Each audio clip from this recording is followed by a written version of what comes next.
আসসালামু আলাইকুম। আমরা সিলেট বোর্ড 2026-এ আসা পরিমিতি থেকে একটা ম্যাথ সলভ করব। তো আসো শুরু করা যাক। এই যে বোর্ডের এই পাশে যেটা আমরা আঁকছি সেটা হচ্ছে উদ্দীপকটা, যেটা দেওয়া ছিল আমার প্রশ্নে, আর আমরা এখন পর্যায়ক্রমিকভাবে সলভ করব। তো ক নাম্বার প্রশ্নটা এটা বলছে যে একটি ঘনকের সমগ্র পৃষ্ঠতলের ক্ষেত্রফল যদি 18 বর্গ সেমি হয় তবে তার আয়তন বের করো। দেখো এখানে আমরা একটা ঘনক এঁকে রেখেছি। ঘনক কি? আমরা যেমন বর্গ একটা তল চিন্তা করি, ঘনক মানে কি রুবিক্স কিউব দেখছি না, সেরকম মানে চতুর্পাশে 6টা তলে 6টা বর্গ। তাহলে প্রত্যেকটা তলের আমরা একটা এখান থেকে এই যে সামনের যে তলটা আছে সেটাকে একটু এই পাশে আঁকি, তাহলে একটা কি বর্গ পাবো না, যার প্রত্যেকটা বাহুর মান কত এ এ করে চিন্তা করলে এ এ করে পাই। তাহলে এই রকমই বর্গ আছে কয়টা? 4টা। মানে এরকম বর্গ আছে এই পাশে, এই যে যেমন সামনে একটা পিছনে একটা, মানে টোটাল 6টা বর্গ আছে। তাহলে চিন্তা করো যে একটা বর্গের ক্ষেত্রফল যদি হয় এ স্কোয়ার, এরকম টোটাল বর্গ আছে কয়টা? 6টা। তার মানে 6a স্কোয়ার। এটাই হবে কি সমগ্র ঘনকের ক্ষেত্রফল। হ্যাঁ আসো, প্রশ্ন মতে কি বলা আছে যে এখানে যে প্রশ্ন মতে এই 6a স্কোয়ার ইকুয়াল কত? 18।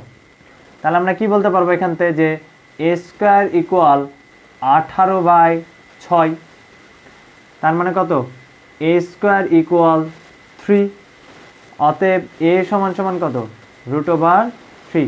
তার মানে এই যে একটা ঘনক ছিল যার একটা বাহুর মান পেলাম √3। একটা বাহুর মান √3 কথার অর্থ কি? মানে এই ঘনকটার প্রত্যেকটা ধারের মানই কত? √3 করে। এখন আসো, ঘনকের আয়তন বের করতে বলছে। নর্মালি আমরা একটা আয়তাকার ঘনবস্তুর ক্ষেত্রে কি জানি? এই যে আয়তাকার ঘনবস্তুর আয়তন কি জানি আমরা? দৈর্ঘ্য গুণ প্রস্থ গুণ উচ্চতা। চিন্তা করো, ধরলাম দৈর্ঘ্য এ, প্রস্থ কত? বি এবং উচ্চতা সি। কিন্তু যখন আমরা এখান থেকে শিফট করে ঘনকে আসবো, দেখো তো এখানে দৈর্ঘ্যও কত?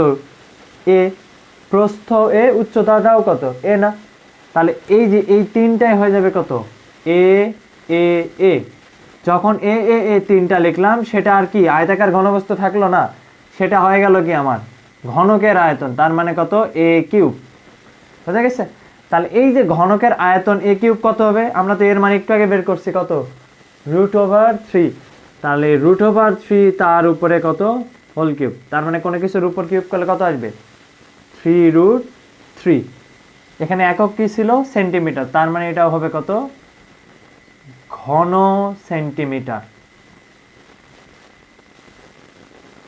এটা হচ্ছে আমাদের সিলেট বোর্ড 2026-এ আসা পরিমিতি থেকে ক নাম্বারের সলভ। এখন আসো আমরা পরের সলভে যাই। খ নাম্বার প্রশ্ন কি বলছে যদি আমরা একটু দেখি। খ নাম্বার প্রশ্ন বলছে এই যে আগে এটা মিশায় দেই আমরা।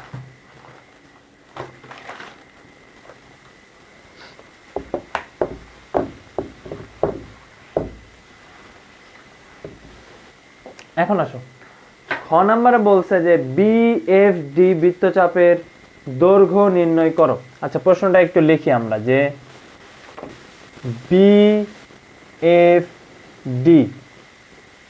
বৃত্তচাপের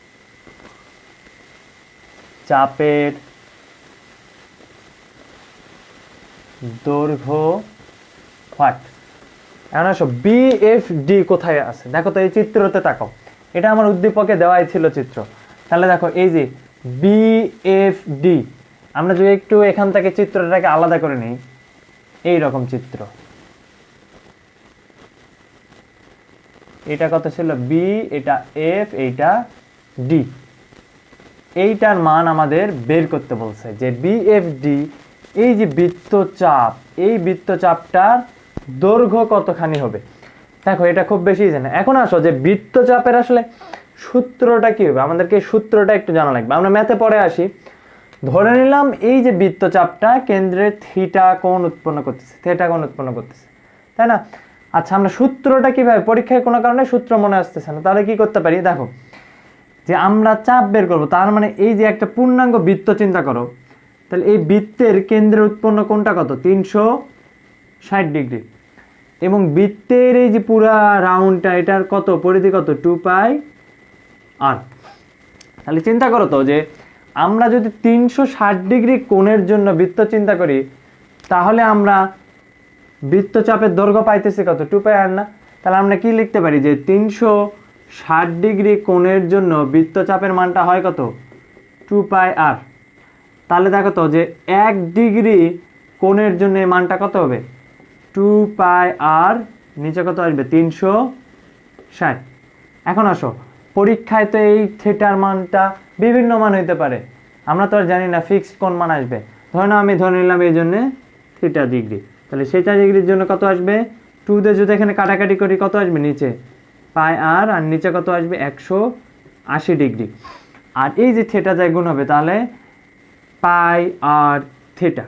এটাই হলো কি আমাদের এই যে এস, যদি চিন্তা করি এখানে এস এর মান, তাহলে এখানে তো আমরা সূত্রটা পাশে লিখে রাখি যে বৃত্ত চাপের দৈর্ঘ্যের সূত্র হয় কি, এস ইকুয়াল πr থিটা ভাগ 180 ডিগ্রি। দেখো আমরা এখান থেকে সূত্র বের করে ফেলতে পারলাম। এখান থেকে আরও একটা সূত্র বের করা যায় যে ক্ষেত্রফলের সূত্রটা বের হয় কিভাবে। ধরে নাও এটা তো পেলাম আমরা এই যে বৃত্ত এইটুকু অংশ, এই যে বৃত্ত চাপের দৈর্ঘ্যটা পেলাম। এখন এই বৃত্তখানি অংশটা কি, বৃত্ত কলার ক্ষেত্রফল, এটা পাবো কিভাবে, দেখো ইজি, যে 360 ডিগ্রি কোণের জন্য একটা পুরা বৃত্তের ক্ষেত্রফল কত হয়, πr², তাই না? তাহলে 1 ডিগ্রির জন্য সেই ক্ষেত্রফলটা কত হবে, πr²/360 ডিগ্রি। তাহলে থিটা ডিগ্রির জন্য কত হবে, πr² ইন্টু থিটা, আর নিচে কত, 360 ডিগ্রি। এটা আসলে কি বৃত্ত কলার ক্ষেত্রফল। তাহলে এই পাশে সূত্রটাও লিখে আবার, তাহলে πr² থিটা ভাগ 360। দেখো আমরা দুইটা সূত্র এখান থেকে বের করে ফেললাম, আমরা ছোট করে সূত্র প্রমাণটাও দেখে ফেললাম। তাহলে আমরা বৃত্ত চাপের দৈর্ঘ্যের সূত্রটাও জানি এবং ক্ষেত্রফলের সূত্রটাও জানি। তাহলে এখন আসো যে বিএফডি, এই যে বৃত্ত চাপের দৈর্ঘ্যটা লাগবে। চিন্তা করো তো যে এই যে সূত্রতে তাকাও, সূত্রতে আমার দৈর্ঘ্যটা বের করতে গেলে কার কার মান প্রয়োজন, পাই, সেটার মান তো একটা কনস্ট্যান্ট মান আমরা জানি, আর এর মান। এখন আসে এই চিত্র থেকে আমরা আর এর মানটা বের করতে পারি নাকি সেটা দেখি, ঠিক আছে? এরপরে দেখো এখানে কি আছে, থিটার মান, থিটার মানও এই চিত্র থেকে বের করে নেওয়া যায়। তাহলে আগে ফার্স্ট কাজ কি, যে আর এর মানটা ফাইন্ড আউট করা যায় কিনা। তাহলে দেখো এটা সলভে কি লিখবা, যে দেওয়া আছে উদ্দীপকে কি দেওয়া আছে, দেখো তো যে এ বি সি ডি একটা রম্বস, এবং এই যে রম্বসের এ বি একটা বাহু না, তার মানে এ বির মানটা বলা আছে কত, 4। এখন আসো তো যে এই এ বিটাই কি ছিল, এই যে যে বৃত্ত চাপটা ছিল সেটার ব্যাসার্ধ না, 4। তাহলে আমরা এখান থেকে কি বলতে পারি যে আর ইকুয়াল 4 সেমি বলা যায়। এখন আসো যে আর এর মান পেলাম, আর একটা মান কি লাগবে, থিটার মান লাগবে। থিটার মান এখন কিভাবে বের করতে পারি, দেখো যে আমার প্রশ্নে বলাই ছিল যে এই যে এইটুকু অংশ বৃত্তকলার অংশের ক্ষেত্রফলটা কত, 8π/3। তাহলে আমরা একটু আগেই দেখছি যে বৃত্তকলার ক্ষেত্রফল বের করতে পারি কিভাবে। তাহলে সেভাবে আমরা এখন কি বলতে পারি যে প্রশ্ন মতে এ ইকুয়াল πr² থিটা ভাগ 360 ডিগ্রি। এখন চিন্তা করো তো এ এর মানটা কত বলা আছে, এটা মান বলে দেওয়া আছে 8π/3। তাহলে আমরা চাইতেছি কার মানটা বের করতে, থিটার মান। তাহলে দেখো এখন আমরা কি করতে পারি, থিটার মানটা বের করবো। তাহলে 3 ইন্টু πr² থিটা, আর এই পাশে কি আর ক্রস গুণন করলে কি পাবো, 360 ডিগ্রি ইন্টু 8π। তাহলে শুধুমাত্র থিটাটাকে রাখবো আর সবগুলোকে ওই পারে পার করাই দেবো। তাহলে থিটা 360 ডিগ্রি ইন্টু 8π, এটাকে যদি নিচে পার করাই দেয় তাহলে 3 ইন্টু পাই ইন্টু আর স্কোয়ার। দেখো এই পাই কাটা, তাহলে এখন মান বসাও যে 360 ডিগ্রি গুণ 8, নিচে কত আসবে 3 ইন্টু আর এর মানটা কত পাইছি আমরা, 4 সেন্টিমিটার। তার মানে 4-এর উপর স্কোয়ার করলে কত হয়, 16, একবারে লিখলাম। তাহলে এখন আমরা এটা ক্যালকুলেটর দিয়ে একটু করে দেখি যে মানটা আসে কত অ্যাকচুয়ালি। তাহলে 360 গুণ 8 3 গুণ 16 মান আসে 60 ডিগ্রি। তাহলে এখান থেকে আমরা থিটার মান পেলাম কত 60 ডিগ্রি। তার মানে কি এই কোণটা অ্যাকচুয়ালি কত 60। এখন দেখো তো যে এইটুকু আমরা থিটার মান 60 ডিগ্রি পাইছি, তাহলে আমরা এই যে বৃত্তাকলার ক্ষেত্রফল থেকে আমরা থিটা কোণের মানটা বের করতে পারলাম। এখন আসো তো যে এই যে আমার বৃত্তকলার দৈর্ঘ্য মানে বৃত্তচাপের যে দৈর্ঘ্য এই যে এই অংশটা যেটা ছিল কত BFD, এটা বের করতে কি আর কোনো প্রতিবন্ধকতা থাকলো না? আমরা আর এর মানও জানি, থিটার মান জানি, এখন জাস্ট সূত্র বসায় আমরা মান করে ফেলতে পারবো। দেখো তাহলে উপরে লিখতেছি, তাহলে এই যে এর দৈর্ঘ্যটা কি হবে, দেখো বৃত্তচাপের দৈর্ঘ্য হবে, আমরা জানি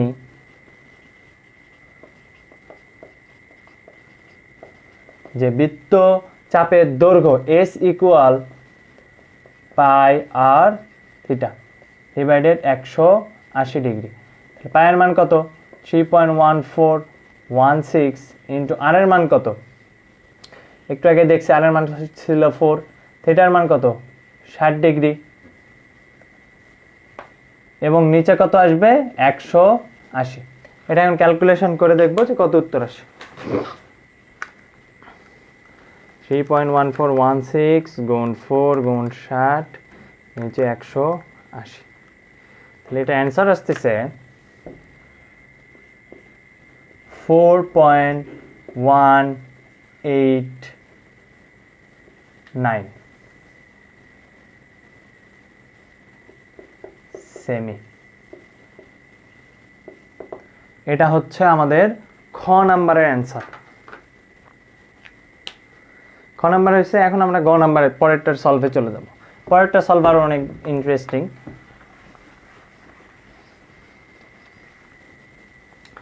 গ নাম্বারে কি বলছে যে ABE সমরেখ ধরে, গ নাম্বার বলছে যে ABE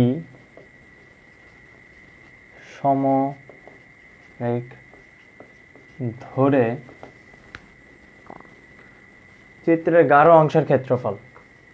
তাহলে চিত্রের গাঢ় অংশের ক্ষেত্রফল। আচ্ছা, চিত্রের গাঢ় অংশটা কতটুকু এটা বুঝতে হবে। দেখো এই যে চিত্রটা ছিল, এই যে এখানে মার্ক করে রাখছি, এই পুরো অংশটা কি আমাদের গাঢ় অংশ, আর গাঢ় ছাড়া অংশ কি এই যে একটু আগেই যে ক্ষেত্রফলটা বের করছে। দেখো তো এই অংশের ক্ষেত্রফল তো প্রশ্নে দেওয়াই ছিল যে 8π/3। তাহলে এটা হচ্ছে কি এই যে সাদা গাঢ় ছাড়া অংশ, গাঢ় ছাড়া ফ্রেশ অংশ যেটা সেটার ক্ষেত্রফল। হ্যাঁ দেখো তো এটা একটা পুরাটা ট্রাপিজিয়াম হয়েছে না? তাহলে এই পুরা ট্রাপিজিয়ামের যা ক্ষেত্রফল সেখান থেকে যদি এই যে ফ্রেশ অংশটা বাদ দিয়ে দিই, তাহলে এই যে মার্ক করা অংশটার ক্ষেত্রফল পাবো। তাহলে আমাদের ফার্স্ট কাজ কি, আগে ট্রাপিজিয়ামের ক্ষেত্রফল বের করা। এখন আসো যে ট্রাপিজিয়ামের ক্ষেত্রফল আমরা বের করতে পারি কিভাবে। আমরা জানি কি ট্রাপিজিয়ামের ক্ষেত্রফল বের করার উপায় কি, যদি এই যে এটা একটা ট্রাপিজিয়াম হয় এর ক্ষেত্রফল বের করতে পারবো কি, এটা ধরে নিলাম A, এটা B এবং এর উচ্চতা H। তাহলে ক্ষেত্রফল নির্ণয় সূত্র কি, হাফ ইন্টু সমান্তরাল বাহুদ্বয়, সমান্তরাল বাহু কে কে আছে AB, তাহলে এদের যোগফল ইন্টু এই দুইটা বাহুর মধ্যবর্তী উচ্চতা, তার মানে কত H। তাহলে এই সেম সূত্র আমরা এখানে ইউজ করব। দেখো এটা তো লম্ব দেওয়াই আছে, তার মানে এই যে সি এটা আমার উচ্চতা হিসাবে কাজ করবে। এখন আসো যে আমার এর মান লাগবে, মানে কি এই যে এ এর মান লাগবে। এ এর মধ্যে দেখো এই যে এ বির এতটুকুর মান আমরা জানি 4 সেন্টিমিটার। তাহলে এটা যেহেতু একটা রম্বস, ABCD একটা রম্বস, তাহলে এটা 4 হলে এটা উপরে কত হবে 4। দেখো আমরা চিত্রটা একটু নিচে আরেকবার আঁকি, তাহলে আরো বেশি ভালো বোঝা যাবে। তাহলে আমরা একটু অ্যানালাইসিস করি চিত্রটা। ধরো একটু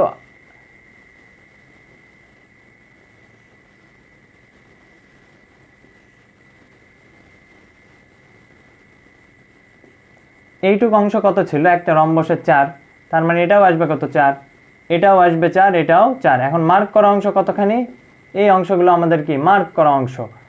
তার মানে কি আমাদের কাজ হইতেছে, এখন আমাদের কাজ হচ্ছে যে এই বাহুটার মান লাগবে আমার এবং এই বাহুর মান লাগবে। অটোমেটিক এই বাহুর মান দেখো দেওয়াই আছে। তাহলে আমার মেন কাজকে এই বাহুর মান বের করা। এখন এই বাহুর মধ্যে এ থেকে বি অংশের মান জানি, তাহলে এই যে বিই এইটুকু অংশের মানটা আমাকে বের করতে হবে। এখন দেখো যে একটু আগেই দেখছি এই কোণটা কত 60 ডিগ্রি। তাহলে দেখো তো এই বাহু রম্বসের বিপরীত বাহুগুলো কি পরস্পর সমান ও সমান্তরাল। তাহলে এই বাহু আর এই বাহু সমান্তরাল, তার মানে এই কোণটাও কত আসবে 60 ডিগ্রি, কারণ কি এরা অনুরূপ কোণ। তাহলে এখন দেখো এইটুকু মান কত আমরা জানি 4, এবং এটা কত ছিল সি। তাহলে এখন আমরা কি বলতে পারি যে এই যে ত্রিভুজ বিইসি সমকোণী ত্রিভুজে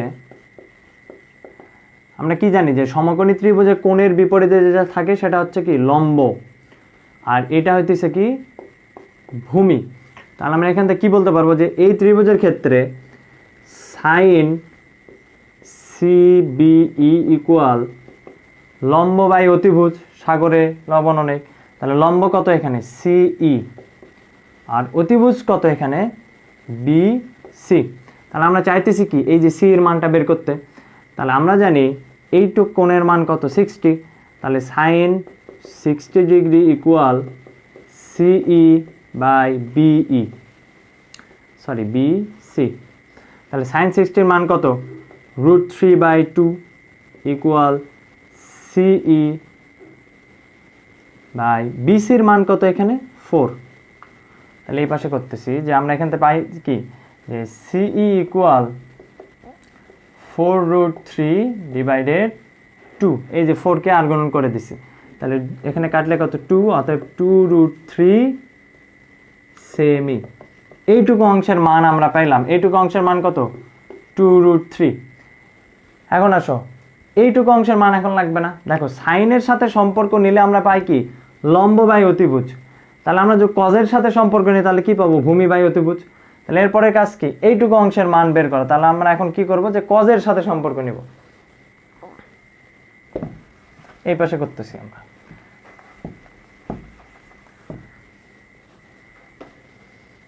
তাহলে আবার সেম ত্রিভুজ যে ত্রিভুজ বিইসিএ cos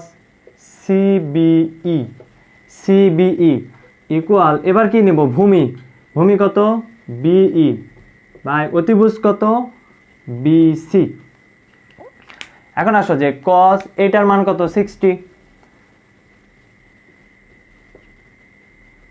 বিই বা বিসি, এন্ড cos 60 ডিগ্রির মান কত, cos 60 ডিগ্রির মান হইতেছে হাফ। তাহলে এই যে বিই এইটার মানই তো আমরা বের করতে চাই বিই, এবং বিসির মান প্রশ্নে দেওয়া আছে কত 4। অতএব এখানে তো আমরা বিই সমান সমান কি বলতে পারবো, এই 4 উপরে আর গুণন করে দিলে কত হবে 4/2, অতএব 2 সেমি। অতএব আমরা এইটুকু অংশের মানও পেয়ে গেলাম কত 2। তাহলে দেখো এখন আমার একটা ট্রাপিজিয়ামের ক্ষেত্রফল বের করার জন্য যা যা প্রয়োজন সব মানগুলো বের করে ফেলছি না, আমরা এখন সেই কাজটাই করব। দেখো এখন আমরা ট্রাপিজিয়ামের ক্ষেত্রফল বের করব। তাহলে এখান থেকে আমরা যে উপরে চলে যাই যে ট্রাপিজিয়ামের ক্ষেত্রফল, তাহলে ট্রাপিজিয়াম কোনটা এ ই সি ডি। তাহলে এ ই সি ডি ট্রাপিজিয়ামের ক্ষেত্রফল। আমরা কি জানি ট্রাপিজিয়ামের ক্ষেত্রফল সমান সমান কত হাফ ইনটু সমান্তরাল বাহুদের যোগফল। সমান্তরাল বাহু এই যে এই বাহু আর এই বাহু পরস্পর সমান্তরাল, তাহলে এখানে এই বাহু টোটাল কত 4 আর 2। এখানে আমরা লিখে রাখতে পারি যে এ ই সমান সমান কত এইটুকু অংশ 4, আর এর পরে এই যে বের করলাম এইটুকু অংশ কত 2, তার মানে 6 সেন্টিমিটার। তাহলে 6, একটা বাহু 6 আর অপর বাহুটা কত 4, তার মানে সমান্তরাল বাহু দুইটার যোগফল। এইটুকু বাহুর মান 6, এইটুকুর মান 4, এবং এদের মধ্যবর্তী দূরত্ব এটা কত 2√3। তাহলে এটা ক্যালকুলেশন করলে কত আসবে হাফ ইন্টু 10 ইন্টু 2√3, তার মানে এই যে কাটাকাটি করলে আসে 5, 5 দুগুণ 10√3। এইটা আমরা পেলাম কি এই যে সম্পূর্ণ যে বড় চিত্রটা আমার উদ্দীপকে দেওয়া আছে এ ই সি ডি, এই পুরা অংশের ক্ষেত্রফল পাইলাম। এখন চিন্তা করো যে এই যে পুরা অংশটা থেকে যদি আমরা এই যে বৃত্তকলার ক্ষেত্রফলটাকে বাদ দিই, তাহলে এই যে গাঢ় অংশটা পাবো না। তাহলে এখন আমরা কি করব, এখানে যে গাঢ় অংশের ক্ষেত্রফল কিভাবে বের করব, এটা কত বের হলো আমাদের 10√3। তাহলে এখানটা লিখতে পারি অতএব গাঢ় অংশের ক্ষেত্রফল, পুরা সম্পূর্ণ ক্ষেত্রটার ক্ষেত্রফল কত 10√3। সেখান থেকে বাদ দেব কত অংশ, এই যে ফ্রেশ অংশটা কত, এটা 8π/3। তার মানে 10√3 থেকে 8 পায়ের মান কত 3.1416 আর নিচে কত 3। এটা এখন ক্যালকুলেটারে আমরা করব, দেখব কত অ্যান্সার আসে। 10√3 - 8 × 3.1416/3। তার মানে এটা অ্যান্সার আসে যে এখানে অবশ্যই আমাদের একক লিখতে হবে যে বর্গ সেমি 8.9429, অবশ্যই প্রায় লিখব বর্গ সেমি এবং নিচে লিখে দেবা যে প্রায়। এটা হইতেছে অ্যান্সার। তাহলে এইটুকু ছিল, আর thank you for watching. Tata.